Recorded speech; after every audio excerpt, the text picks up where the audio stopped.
একদিন আবু জাহেল নবীর কাছে এসে বললেন, হে মোহাম্মদ, তোর চেয়ে বড় কুৎসি, তোর চেয়ে বড় অসুন্দর মানুষ পৃথিবীতে আর কেউ নাই। দয়াল নবী বললেন, ঠিক বলছেন চাচা। কি বললেন?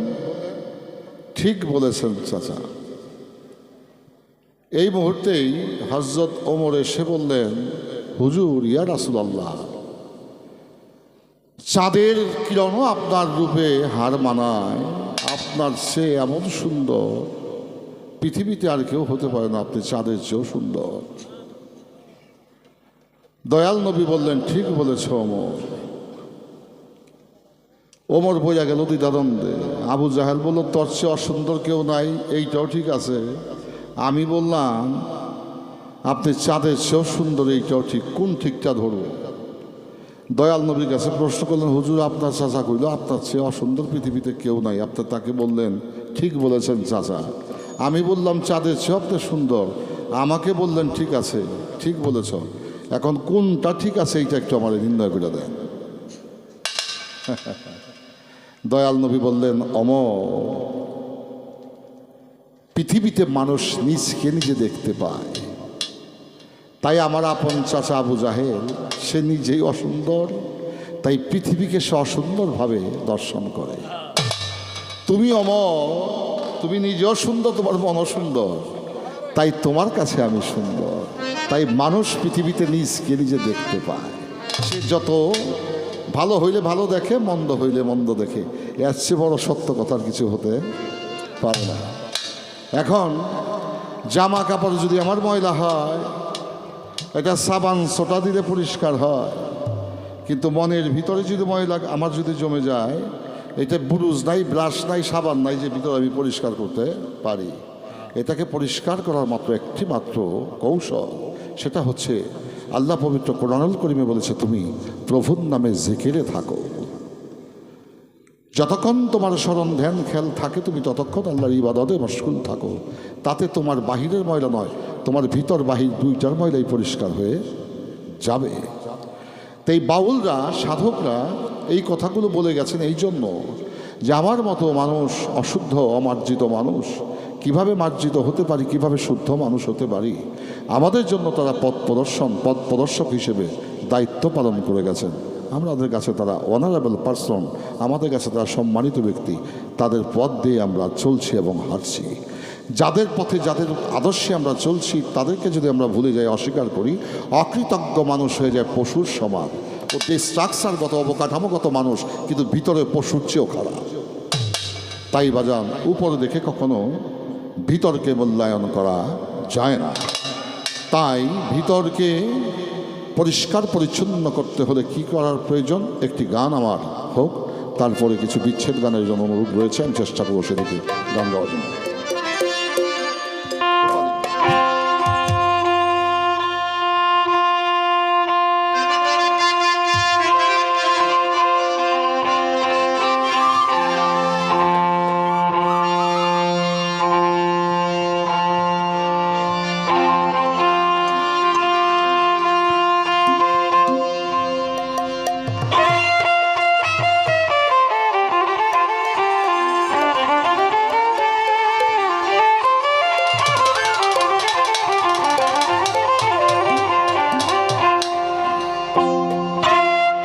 কইরা যুদ্ধ হও শুদ্ধ, কইরা যুদ্ধ হও শুদ্ধ, জ্ঞান অস্ত্র কর ধারণ, বিবেকেরই সুশাসনে ষড়রিপু কর দমন, বিবেকেরই সুশাসনে ষড়রিপু কর দমন। কইরা যুদ্ধ হও শুদ্ধ, কইরা যুদ্ধ হও শুদ্ধ, জ্ঞান অস্ত্র কর ধারণ, বিবেকেরই সুশাসনে ষড়রিপু কর দমন, বিবেকেরই সুশাসনে ষড়রিপু কর দমন। জালো জ্ঞান পাত্রে ভক্তির বসাল, তোমার যাবে কেটে মায়ার জঞ্জাল। জালো ভক্তির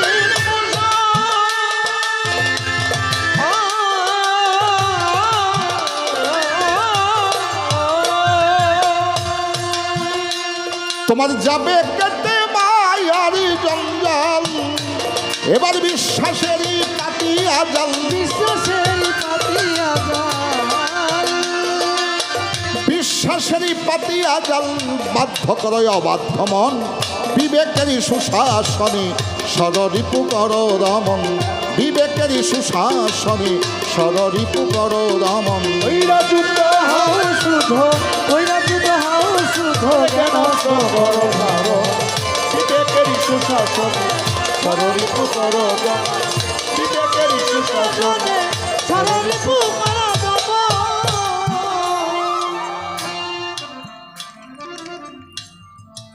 সাপের বিষ কোথায় থাকে? দাঁতে। সাপের বিষ আছে, মানুষের বিষ নাই। মানুষের বিষ কোথায়? মুখে। মানুষের বিষ মুখে না, মুখ দিয়ে যে কথা বাহির হয় কথার মধ্যে বিষ থাকে। কথা ঠিক নেই? স্বামী স্ত্রী ঝগড়া লাগছে, এমন এক অপমানজনক কথা কইছে স্বামী, আর স্ত্রী এইটা শুনে এমন এক কথা বলছে, কলিজা ছিন্ন বিচ্ছিন্ন হয়ে গেছে। রাত প্রভাতের আগেই বউকে ফাঁসি দিছে বড়ই গাছের ডালার সাথে, আর স্বামী গিয়া বালু নদীতে জাপ দিয়ে আত্মহত্যা করছে। তাইলে বাজান, সাপে কামড়াইলেও মানুষ বাঁচে, কিন্তু মানুষের মুখের মধ্যে যে বিষ আছে, এই বিষ দিয়ে যদি কেউ আঘাত করে, তার অন্তরাত্মা জয়রা পুজা ছারখার হয়ে যায়। কথা সত্য না মিথ্যা? তো বাক্য যে ব্যয় করে তাকে হিসাব করতে হয়, আমাদেরকে হিসাব করতে হবে। আমি কোন পারপাসে, কোন প্রসঙ্গক্রমে আমি আমার এই বক্তব্য রাখছি, তা আমার কথার সাথে, আমার কাজের সাথে, আমার আদর্শের সাথে, নীতির সাথে যদি সমন্বয় না থাকে, এই অপ্রাসঙ্গিক আলোচনা একদিন আমার জন্য কাল সাপেক্ষে ভয়ঙ্কর হয়ে দাঁড়াবে। এটা কেউ রোধ করতে পারবে না, আমি আমার কথা বলছি।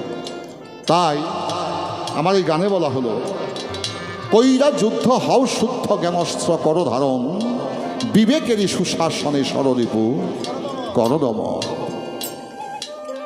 তোমাকে যুদ্ধ, আমাকে যুদ্ধ করতে হবে, আমার দেহকে কন্ট্রোল করতে হলে, বাধ্য করতে হবে। এবার গানে কি বলা হলো? ভক্তিবল ধৈর্যবাদে তারে দম সাধনায়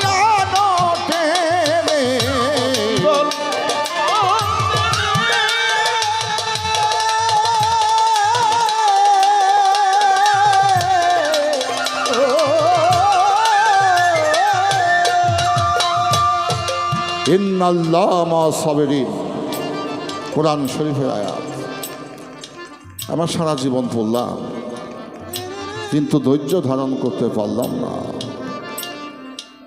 সাধক মালিক দেওয়ান শেখ এবং আজমত আলী দেওয়ান শেখ, তাদের কাছ থেকে দেখেছি হাজার মানুষে হাজার কথা বলেছে, তারা চোখ বন্ধ করেছিল, নীরবে ধারণ করেছে।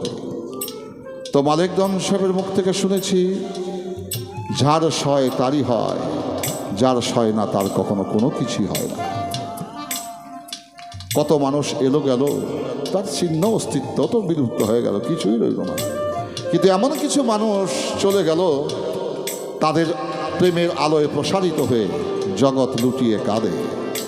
তাহলে এখানে একটা বিষয় আছে, ধৈর্য শক্তি অতি তিক্ত ফল তার সুমধুর। আল্লাহ বলেন, আমি ধৈর্যশীলদের সাথেই থাকি।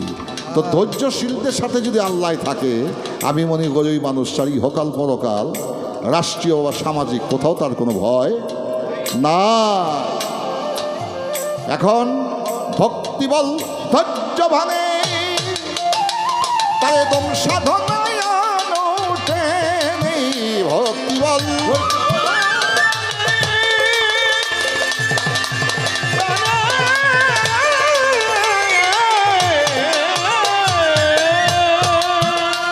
তারে দম সাধনায় এবার নয়ন নিরিখ আকর্ষণে তোমার নয়ন নিরিখ,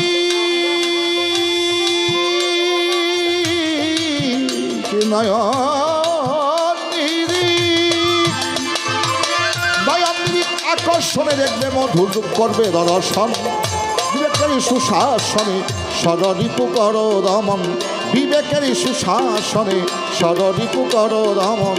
কইরা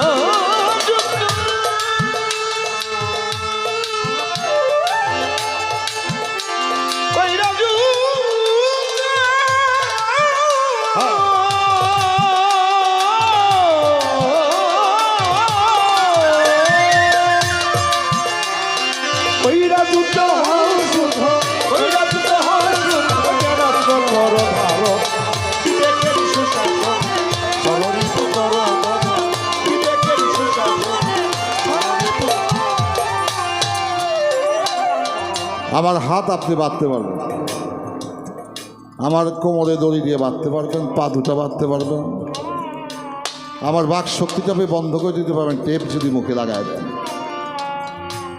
যে আয়নাঘরের কথা শুনছেন না, এই আয়নাঘরেই কামগুলো হইতো। আল্লাহ বিল্লাহ টাকার সুযোগ তাকে দেওয়া হইতো না। হাত পাও বন্ধন করে ইলেকট্রিক চেয়ারে বসিয়ে একটা মানুষ একটা মানুষকে শাস্তি দিত, প্রতিহিংসার শিকার। এই কালচারটা কখনো ভালো হতে পারে না, এই আদর্শটাকে মেনে নিতে পারি না, বিবেক রক্তক্ষরণ হয়। তো আপনি আমার হাত পা চোখ মুখ সব বন্ধন বেঁধে রাখতে পারবেন, আমার মনটাকে বাঁধতে পারবেন না। দড়ির কাছে মন বাঁধা যাবে? যাবে না, যাবে না। তবে মনটাকে আপনি বাঁধতে পারবেন, মন দিয়ে মনকে বাঁধতে হয়, হৃদয় দিয়ে হৃদয়কে বাঁধতে হয়। এই বাধাবাধিটা দড়ি কাছে দিয়া হয় না। তাই গানে বলা হলো অনুরাগ অনুরাগ অনুরাগ অনুরাগ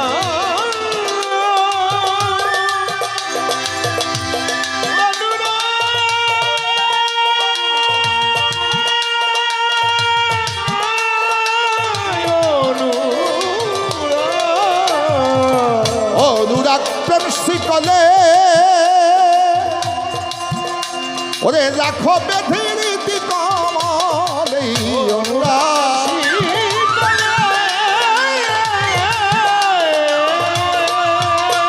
তারে রাখো বেঁধে রীতি কমলে, ওরে পাবে আশ্রয় চরণ তলে।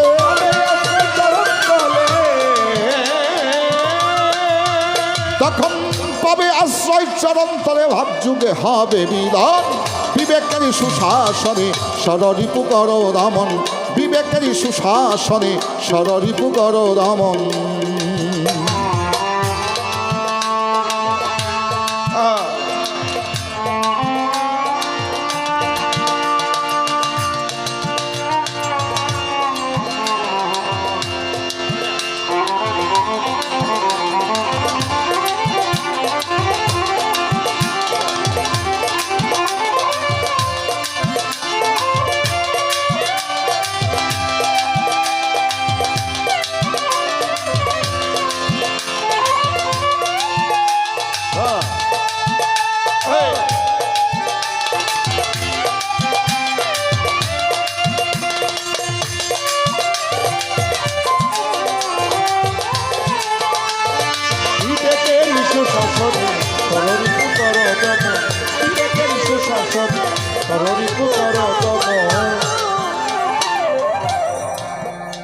আল্লামা জালালউদ্দিন রুমি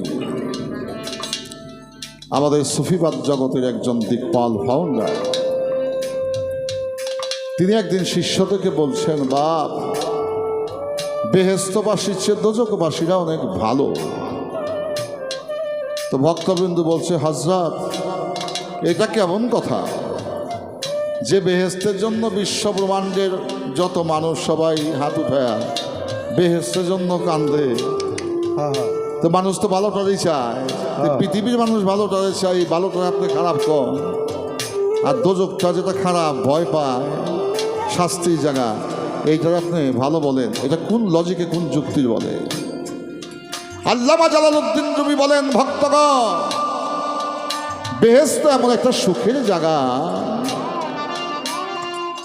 এই বেহেশতে যারা প্রবেশ করিবে তাদের যদি খেজুর খাওয়ার স্বাদ জাগে, খাজুর গাছ থেকে পায়রা খাইতে হবে না, খাজুর গাছ বাঁকা হয়ে তার মুখে চলে আসবে। সুবহানাল্লাহ। যদি তাদের আঙ্গুর খাওয়ার বাসনা জাগে, আঙ্গুর গাছে গোড়ায় যেতে হবে না, আঙ্গুর গাছ বাঁকা হয়ে তার মুখের কাছে চলে আসবে। যদি তার তৃষ্ণা হয়, তাকে সারাবান তোহরার পিয়ালা হুরগালে মান্দা নিয়ে যাবে। ওই সারাবান তোহরা এমনই একটি পানীয় খাদ্য, এটা পৃথিবীর কোনো স্বাদ ওটার সাথে সমন্বয় করে বক্তব্য রাখার কোনো অবকাশ নেই। বলে 1 চুমুক সারাবান তোহরা পান করে 40 বছর ঘুমায় থাকবে। এমন সুখ শান্তির জায়গা, সেখানে যাওয়ার পর যে আল্লাহ বেহেস্তের মালিক, যে আল্লাহ বেহেস্ত বানাইছে, ওই মানুষগুলো সুখ পায়, বেহেস্তরে আল্লাহরে ভুলে যাবে। আর দোজকে যে যাবে, শাস্তির পরে শব্দটা হচ্ছে মুক্তি। এই মুক্তি পাওয়ার জন্য চোখের পানি ছেড়ে তারা দমে দমে মালিকরে ডাকবে, স্মরণ করবে। ও ভক্তগণ, যে সুখে আমি আমার বন্ধুকে ভুলে যাব, ওই সুখটা আমার কাছে দোজকের চেয়েও খারাপ। আর যেখানে গেলে আমি আমার বন্ধুকে প্রতিটি মুহূর্তে প্রত্যেকটি দমে দমে আমি স্মরণ করব, ওইটা যদি দোজক হয়, আমার কাছে বাজান বেহেস্তের চেয়েও ভালো। বাজান, দোজক আর বেহেস্তের সংজ্ঞা এটাই তো বুঝলাম না।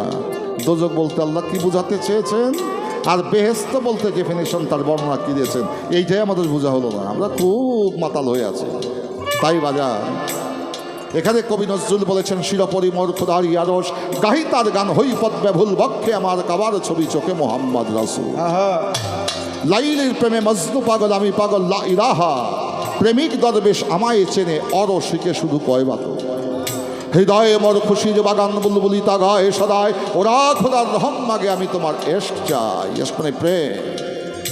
আমার মনের মসজিদে দেয় আজান হাজার মুয়াজ্জিন, প্রাণের লৌহে কোরআন পড়া রূপ করে তার রাত্রদিন। খাতুনে জিন্নাত মা আমার হাসান হুসাইন চোখেরই জল, ভয় করি না তোমার সেই রোজ কিয়ামত ফুলসে রাতের কঠিন। চিরপরিমল খোদারি আরশ গাহি তার গান হই পদ ব্যবহ।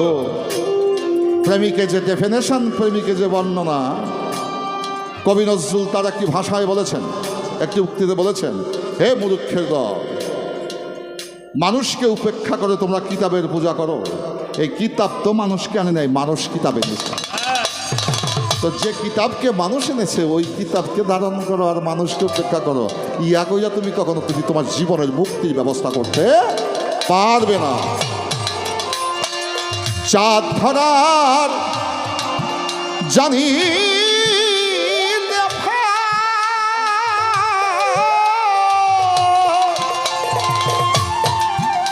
তোমার কেটে যাবে আধারে না, ধরা জানি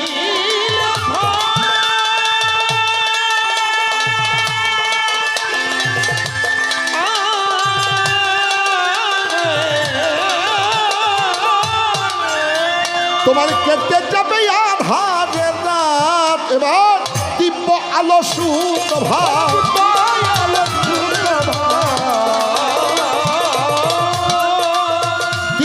আল্লাহ সুপ্রভাত দেওয়ান আরিফ চায় সেই জীবন, দেওয়ান আরিফ চায় সেই জীবন। বিবেকের সুশাসনে সররিপু কর, বিবেকের সুশাসনে সররিপু কর গম। ওরে কইরা যুদ্ধ হও শুদ্ধ, যুদ্ধ হও শুদ্ধ, অবুঝমান কইরা যুদ্ধ হও শুদ্ধ, জ্ঞানস্ব কর ধারণ। বিবেকেরই সুশাসনে সররিপু কর দমন, বিবেকেরই সুশাসনে সররিপু কর দমন। আমাদের